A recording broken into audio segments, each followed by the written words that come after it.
श्री शिवाय नमस्तुभ्यम। आप सभी को शनि प्रदोष व्रत की मंगल शुभकामनाएं। भगवान भोलेनाथ, माता पार्वती और शनिदेव की कृपा सदैव आप और आपके समस्त परिवार पर बनी रहे। साल 2025 का पहला प्रदोष है 11 दिसंबर 2024 को शनिवार के दिन। तो आज की वीडियो में आप सुनेंगे शनि प्रदोष व्रत की कथा। इसके अलावा शनि प्रदोष व्रत की संपूर्ण पूजा विधि और कुछ बहुत ही अचूक उपाय भी शेयर करूंगी, जिससे आपके जीवन में आने वाली समस्त बाधाओं से आपको मुक्ति मिलेगी और कोई भी कामना हो आपकी जिसके लिए आप प्रयासरत हैं और बहुत प्रयास के बाद भी वो आपकी कामना पूर्ण नहीं हो रही है, तो आज का दिन आपके लिए विशेष रूप से वरदान के समान है। क्योंकि शनि प्रदोष के दिन अगर हम पूजा आराधना करते हैं तो समस्त प्रकार की कामनाएं पूर्ण हो जाती हैं। चाहे फिर वो संतान प्राप्ति की कामना हो, धन प्राप्ति की कामना हो, नौकरी में व्यापार में बहुत अधिक परेशानियां आ रही हो, या फिर आप लंबी बीमारी से परेशान हो, रोग ऋण और शत्रुओं से परेशान हो। ऐसी अवस्था में शनि प्रदोष आपके लिए अत्यंत लाभदायक है। तो आज की वीडियो बहुत महत्वपूर्ण है, पूरा जरूर देख लीजिए। अच्छी लगे वीडियो तो लाइक भी जरूर कीजिए, क्योंकि आपके लाइक्स, आपके कमेंट्स मेरे लिए बहुत महत्वपूर्ण होते हैं। ये एकमात्र जरिया है जिनसे मुझे पता चलता है कि आपको ये वीडियो अच्छी लगती हैं और आपके लिए ये वीडियो उपयोगी है। तो अगर वीडियो अच्छी लगे तो इसे लाइक तो जरूर ही किया कीजिए। सबसे पहले जानते हैं कि त्रयोदशी तिथि कब प्रारंभ हो रही है, कब समाप्त हो रही है और प्रदोषकालीन पूजा का शुभ मुहूर्त क्या है। तो देखिए, त्रयोदशी तिथि का प्रारंभ हो रहा है 11 जनवरी को सुबह 8:21 पर और त्रयोदशी तिथि समाप्त हो रही है 12 जनवरी को सुबह 6:33 पर।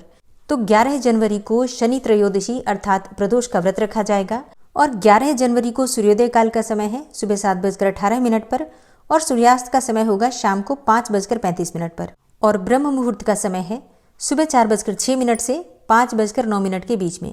ठीक है, तो जो भक्त व्रत धारण करते हैं ब्रह्म मुहूर्त में आप स्नान कर सकते हैं। और जैसे अगर आप ब्रह्म मुहूर्त में स्नान नहीं भी कर पाते हैं तो भी सूर्योदय से पहले आपका स्नान हो जाए, इतना ध्यान जरूर रखिए। 11 जनवरी को राहु काल का समय है सुबह 9 बजे से 10:30 तक। इस समय में कोई भी शुभ कार्य प्रारंभ नहीं करना चाहिए। अभिजीत मुहूर्त आपको प्राप्त हो रहा है 12:08 से 12:49 तक दोपहर में। इस समय में आप कोई भी शुभ कार्य कर सकते हैं, चाहे दान करना हो, पूजा पाठ करना हो या कोई नया कार्य प्रारंभ करना हो, तो भी अभिजीत मुहूर्त को श्रेष्ठ माना जाता है। अमृत काल का समय आपको प्राप्त हो रहा है सुबह 6:04 से सुबह 7:47 तक। अब बात करें प्रदोषकालीन पूजा के शुभ मुहूर्त के बारे में, तो देखिए 11 जनवरी की शाम को 4:50 से शाम को 7:30 तक प्रदोषकालीन पूजा का शुभ मुहूर्त है। इस समय में आप पूजा आराधना मंत्रों का जप कर सकते हैं, भगवान का अभिषेक कर सकते हैं और अगर आपके मन की कोई विशेष कामना हो तो उसके निमित्त कोई भी उपाय कर सकते हैं। ठीक है, तो ये समय सर्वाधिक श्रेष्ठ माना जाता है। प्रदोष काल की पूजा से सभी प्रकार की इच्छाएं पूर्ण हो जाती हैं, ऐसा शास्त्रों में कहा गया है। तो जो भक्त प्रदोष का व्रत नहीं भी कर पाते हैं उन्हें भी आज के दिन प्रदोष काल में विशेष रूप से भगवान शिव, माता पार्वती की आराधना करनी चाहिए। और शनि प्रदोष है तो भगवान शनिदेव की आराधना भी आपको जरूर करना है। घर के आसपास कहीं पर भी पीपल का वृक्ष है तो वहां जाकर आपको सरसों के तेल का दीप दान करना है और अगर शनिदेव का मंदिर है तो वहां जाकर भी सरसों तेल का दीपक जला सकते हैं। ठीक है, कोई भी कामना हो आपकी, आप चाहते हैं कि बहुत जल्दी पूरी हो जाए, तो इसके लिए एक विशेष उपाय आज के दिन जरूर करना चाहिए। एक पात्र में आपको थोड़ा सा कच्चा दूध लेना है, उसी में आपको थोड़ा सा जल डालना है, मतलब जल से उस पात्र को भर दीजिए और अब इस पात्र में अक्षत, काले तिल, थोड़ा सा मिश्री या फिर शहद या शक्कर, कोई भी चीज़ डाल सकते हैं। जल को मीठा करना होता है और इसी में आपको एक सिक्का डालना है, 5 बिल्वपत्र और थोड़े से शमी पत्र। अगर आपके पास शमी के पुष्प हो तो आप उसका प्रयोग भी कर सकते हैं और अगर आपके पास बिल्वपत्र ना हो या फिर 5 बिल्वपत्र ना हो, 1 बिल्वपत्र हो, तो ऐसे में आप उसका भी प्रयोग कर सकते हैं। अच्छा, अगर आपके पास बिल्कुल भी बिल्वपत्र ना हो तो ऐसे में सूखे बिल्वपत्र का चूर्ण अगर आपके पास हो तो आप उसका प्रयोग भी कर सकते हैं। या फिर मंदिर में अगर बिल्वपत्र चढ़ा हो शिवलिंग पर तो आप उसमें से धोकर भी चढ़ा सकते हैं। ठीक है, मतलब किसी और का चढ़ाया हुआ बिल्वपत्र अगर आप धोकर चढ़ाते हैं तो आपका ही बिल्वपत्र होता है। उस बिल्वपत्र पर चंदन से तिलक करके या फिर राम राम राम लिखकर या ओम नमः शिवाय लिखकर आप चढ़ा सकते हैं। ठीक है, तो ऐसे भी कर लीजिएगा। सारी सामग्री एक पात्र में ही आपको रखना है, मतलब जल के पात्र में ही आपको सारी सामग्री डालना है और ये सभी सामग्री शिवलिंग पर ओम नमः शिवाय करते हुए चढ़ा देना है। ठीक है, इसके बाद धूप दीप जलाकर विधि विधान से भगवान शिव की पूजा कर लीजिए। कपूर अवश्य प्रज्वलित कीजिए। जब भी हम मंदिर जाते हैं या फिर अपने घर में भी भगवान शिव की पूजा करते हैं तो उसमें कपूर अवश्य जलाना चाहिए। कपूर जलाने से बहुत सारी परेशानियां स्वतः ही समाप्त हो जाती हैं। अगर आप बहुत अधिक परेशानी में हैं, किसी भी प्रकार की परेशानी में हैं, तो शिव मंदिर में शिव महिम्न स्तोत्र का पाठ आपको ज़रूर करना चाहिए। अगर आप प्रत्येक प्रदोष व्रत के दिन शिव महिम्न स्तोत्र का पाठ मंदिर में बैठकर करते हैं, शिवलिंग के सामने करते हैं, तो विश्वास कीजिए कुछ ही दिनों में, मतलब बहुत अधिक समय नहीं लगेगा, मात्र 5 प्रदोष में आपके जीवन की परेशानियां समाप्त होने लग जाती हैं। मतलब आपको भगवान शिव का आशीर्वाद प्राप्त होने लग जाता है और ये अनुभव आपको स्वयं से ही प्राप्त होने लग जाता है। भगवान शिव स्वप्न में आपको दर्शन देने लग जाते हैं। कई बार आप स्वयं पूजा करते हुए अपने आप को देखते हैं। इस प्रकार से भगवान शिव आपको अपनी शरण में ले लेते हैं और फिर आपके जीवन की परेशानियां स्वयं ही वो देख लेते हैं। तो ये उपाय आपको ज़रूर करना चाहिए। चाहे फिर आपकी कोई भी कामना हो, कोई भी परेशानी हो, इस उपाय को करने से निश्चित ही आप परेशानियों से मुक्ति पाते हैं और कोई भी कामना हो पूर्ण होने में ज़्यादा समय नहीं लगता है। बस ये उपाय विश्वास से करना है और तब तक करते रहना है जब तक कि आपकी कामना पूर्ण नहीं हो जाती है। और हाँ, कामना पूर्ण हो जाए उसके बाद भी आपको ये उपाय करना चाहिए। परेशानी चाहे समाप्त भी हो जाए तब भी हमें इस मंत्र का जप नियमित तौर पर करना चाहिए। शिव महिम्न स्तोत्र का पाठ करने से संतान प्राप्ति में आ रही समस्त बाधाएं समाप्त हो जाती हैं। तो वैसे तो ये पाठ सभी को करना चाहिए। किसी भी प्रकार की परेशानी में आप हैं, आपको मुक्ति मिलती है। लेकिन विशेषकर वो दंपत्ति जिनको संतति की कामना है, बहुत समय से प्रयास कर चुके हैं, उन्हें भगवान शिव की पूजा प्रदोष काल के दिन ही नहीं बल्कि प्रतिदिन करनी चाहिए। और शिव महिम्न स्तोत्र का पाठ आपको प्रतिदिन नियमित तौर पर करना चाहिए। शिव महिम्न स्तोत्र का पाठ नियमित तौर पर आपको किस प्रकार से करना है, अगर आप लोग जानना चाहते हैं तो कमेंट बॉक्स में ज़रूर लिखिए, तो संपूर्ण रूप से विधि आपसे शेयर कर दूंगी। अभी के लिए प्रदोष व्रत के दिन आपको ये पाठ भगवान शिव के सामने करना है और इसके लिए कोई विशेष नियम नहीं है। बस पाठ कर लीजिएगा, भगवान से प्रार्थना कर लीजिएगा, ठीक है। इतने से ही आपकी परेशानियों से आपको मुक्ति मिलेगी, इसमें कोई संशय नहीं है। और अब आप सुनेंगे शनि प्रदोष व्रत की कथा और भगवान शिव की आरती। शनि प्रदोष की पौराणिक कथा के अनुसार प्राचीन समय की बात है, एक नगर में एक सेठ रहता था। नगर सेठ धन दौलत और वैभव से संपन्न था और अत्यंत दयालु था। उसके यहाँ से कभी भी कोई भी खाली हाथ नहीं लौटता था। वह सभी को जी भरकर दान दक्षिणा देता था। लेकिन दूसरों को सुखी देखने वाले सेठ और सेठानी स्वयं बहुत दुखी रहते थे और दुख का कारण था उनकी संतान का न होना। एक दिन उन्होंने तीर्थ यात्रा पर जाने का निश्चय किया और अपने कामकाज सेवकों को सौंपकर चल पड़े। अभी वे नगर के बाहर ही निकले थे कि उन्हें एक विशाल वृक्ष के नीचे समाधि लगाए एक तेजस्वी साधु दिखाई पड़े। दोनों ने सोचा कि साधु महाराज से आशीर्वाद लेकर आगे की यात्रा शुरू की जाए। पति पत्नी दोनों समाधि लीन साधु के सामने हाथ जोड़कर बैठ गए और उनकी समाधि टूटने की प्रतीक्षा करने लगे। सुबह से शाम हो गई और शाम से फिर रात हो गई, लेकिन साधु जी की समाधि नहीं टूटी। मगर सेठ पति पत्नी धैर्यपूर्वक हाथ जोड़कर बैठे रहे।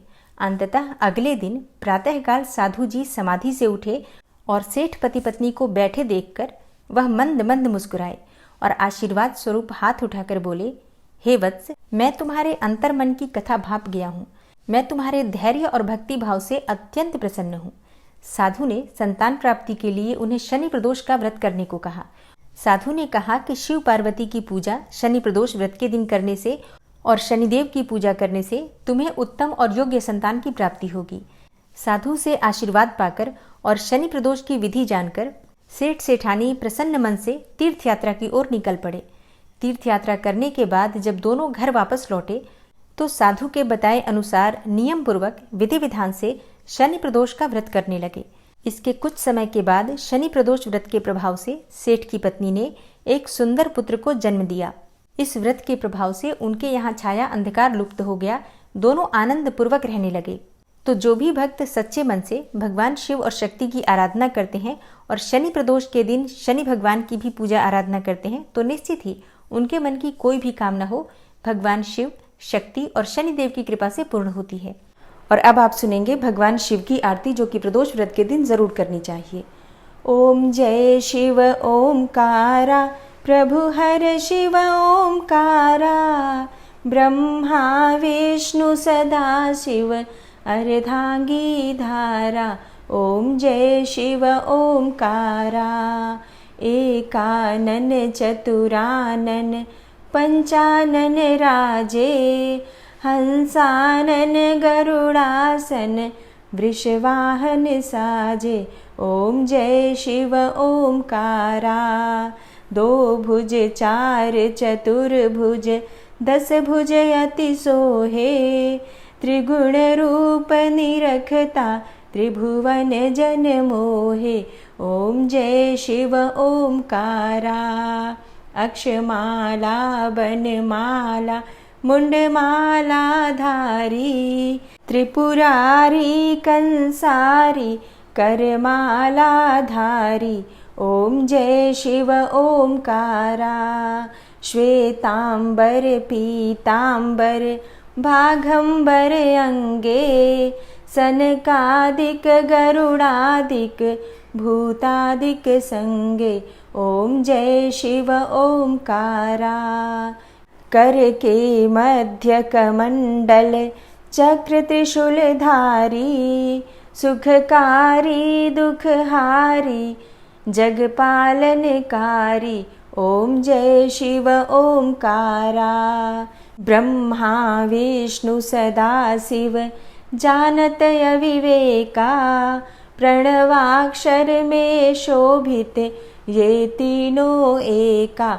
ओम जय शिव ओमकारा। लक्ष्मी व सावित्री पार्वती संगा, पार्वती अर्धांगी शिवलहरी गंगा।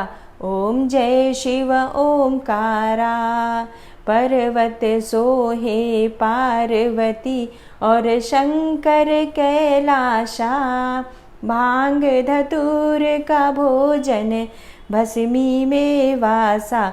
ओम जय शिव ओमकारा। जटा में गंग बहत है गल मुंडन माला, शेष नाग लिपटावत ओढ़त मृग छाला। ओम जय शिव ओमकारा। काशी में विराजे विश्वनाथा नंदी ब्रह्मचारी, नित उठ दर्शन पावत महिमा अति भारी। ओम जय शिव ओमकारा। त्रिगुण स्वामी जी की आरती, त्रिगुण स्वामी जी की आरती जो कोई नर गावे, कहत शिवानंद स्वामी सुख संपत्ति पावे। ओम जय शिव ओमकारा। ओम जय शिव ओमकारा। प्रभु हर शिव ओमकारा, ब्रह्मा विष्णु सदा शिव अर्धांगी धारा। ओम जय शिव ओमकारा। प्रेम से बोलिए भगवान भोलेनाथ की जय, माता पार्वती की जय।